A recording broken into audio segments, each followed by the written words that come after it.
नमस्कार, रोशनी दर्पण न्यूज में आपका स्वागत है। आइए देखिए आज की ताज़ा खबर। क्वेबेक प्रशासन ने हमलावर बाघ को किया ट्रैंकुलाइज। पूर्व घटित घटनाओं का भी खुलेगा डीएनए सैंपलिंग से राज।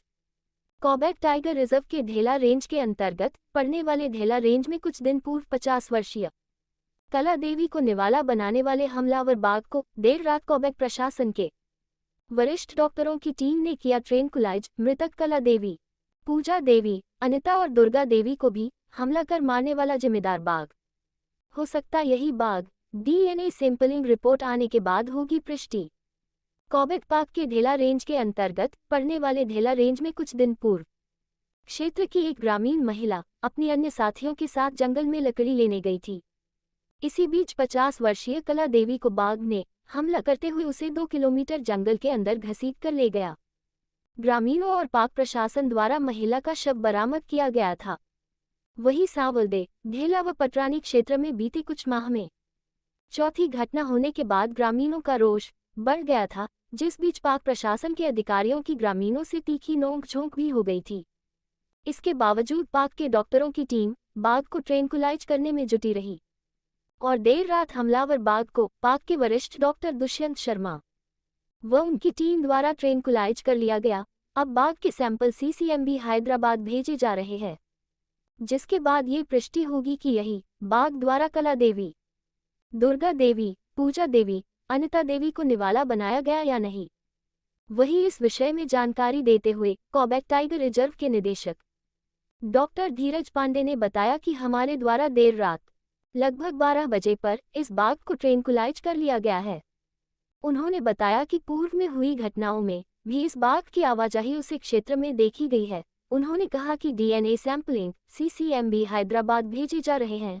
रिपोर्ट आने के बाद ही यह पुष्टि हो पाएगी कि यह वही जिम्मेदार बाघ है जिसने पूर्व में भी कई घटनाओं को अंजाम दिया था। साथ उन्होंने अभी भी लोगों से जंगलों में न जाने की और सावधानी बरतने की अपील की है। आप लगातार देखते रहिए रोशनी दर्पण न्यूज। रामनगर से रोशनी दर्पण न्यूज की यह विशेष रिपोर्ट। चैनल को लाइक, कमेंट और सब्सक्राइब करना ना भूलें।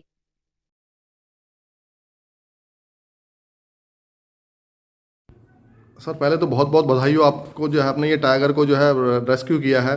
किस तरह से चुनौतियों का सामना किया सर इसको आपने रेस्क्यू करने के लिए? हाँ, देखिए कल रात देर रात तक ये अभियान चला है टाइगर रेस्क्यू का, और इसको पिछले 3 दिन से हम लोग ट्रैक कर रहे थे 17 तारीख की घटना के बाद से, और कल इसको देर रात्रि ट्रैंकुलाइज करके सक्सेसफुली ढेला रेस्क्यू सेंटर में भेजा गया है। इसके डीएनए सैंपल हमने ले लिए हैं, उसे सीसीएमबी हैदराबाद हम भेज रहे हैं ताकि पुराने सैंपल से इसका मिलान किया जा सके। और चुनौती बड़ी थी इसलिए क्योंकि उस क्षेत्र में डिस्टर्बेंस बहुत ज़्यादा था।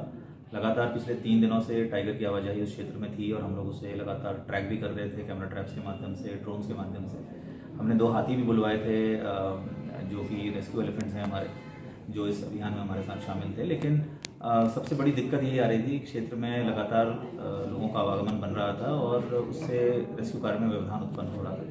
कल देर शाम से बिल्कुल उस क्षेत्र को इन्वॉल्व किया गया, उस क्षेत्र में कोई भी आवागमन नहीं हुआ और देर रात्रि इस टाइगर को हमने ट्रैंकुलाइज करके सक्सेसफुली हटा दिया। सर वहाँ पे ग्रामीणों को भी कुछ मैसेज दिया है कि जंगल की तरफ ना जाएं, क्योंकि अभी ये नया नया मामला है जैसे? हाँ, देखिए ये लगातार वहाँ पे पिछले 3-4 महीनों से टाइगर्स की उपस्थिति उस क्षेत्र में है। ढेला में हम जानते हैं कि टाइगर्स की प्रेजेंस है, वो टूरिज्म जोन है। तो हमारी आपके माध्यम से अपील भी रहेगी जो स्थानीय ग्रामवासी हैं उनसे कि वे क्षेत्र में आवागमन अभी ना करें, अनावश्यक रूप से जंगल न जाएं। यदि उनको कोई टाइगर के प्रत्यक्ष या अप्रत्यक्ष रूप से कोई प्रमाण मिलते हैं या उनकी कॉल सुनाई देती है या स्कैट दिखता है या प्रत्यक्ष रूप से वो देखते हैं, तो वो तत्काल जो है रेंज अधिकारी को या हमारे जो निकटवर्ती चौकी है वहाँ वन कर्मियों को तत्काल की सूचना दें। हमारे कैमरा ट्रैप्स अभी भी क्षेत्र में लगे रहेंगे और हम उसकी मॉनिटरिंग करते रहेंगे। जो बच्चों को, स्कूल के बच्चों को लाने ले जाने की व्यवस्था हमने की है वो भी यथावत अभी चलती रहेगी, उस पर कोई ढिलाई नहीं बरती जाएगी।